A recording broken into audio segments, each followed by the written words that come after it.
আজকে আমরা বানাবো হলো পরোটা পিৎজা, আর সেটা হলো একদম পুরো ফ্রাই প্যানের মধ্যে। যেহেতু আমরা গরিব মানুষ, মানে আর কি গ্রামে, তো এই জন্য আমাদের ওভেন টোভেন নাই, তো একদম দেশি স্টাইলের পিৎজা বানাবো।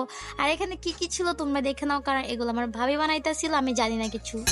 আর এখানে হলো আরেক এই গরিব না, আমি বসে রয়েছে সব নিজে করছি, কাজের ক্রেডিট নেওয়ার জন্য, যেখানে সবকিছু আপু করছে। পিৎজা বানাবো, পিৎজা কি বলতেছো? পিৎজা। পিজ্জা বলতেছো? শাবাশ। তারপরে লাগে যে হলো আমাদের পরোটা বেলার কাজ, মানে পিৎজার যে নিচের ডোটা থাকে ওইটা। আর এখানে বেলার পরে হলো যেভাবে প্রসেস করা লাগে পিৎজার ফুল প্রসেসিং করতেছিল আনিকা, মানে আমার ভাইয়ের বউ। আর এখানে আমি চোর সস খাইতেছিলাম চুরি করে। আর দেখতে পারতেছে পিৎজাটা কত ইয়াম্মি ইয়াম্মি হয়েছে। তো এটা আমাদের ফাইনালি পিজা, এটা হলো বাঙালি স্টাইলে পিজা। আর পিৎজাটা রাখছি কে দেখো, রুটির বেলুন। রুটির বেলুনে এটা পরাটা পিজা। ইয়েস, আচ্ছা, এটাকে এখন কাটা হবে। চলো বিসমিল্লাহ।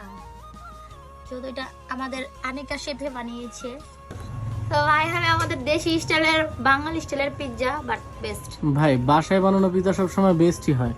আমার সব শেফকে দেখানো যাবে না।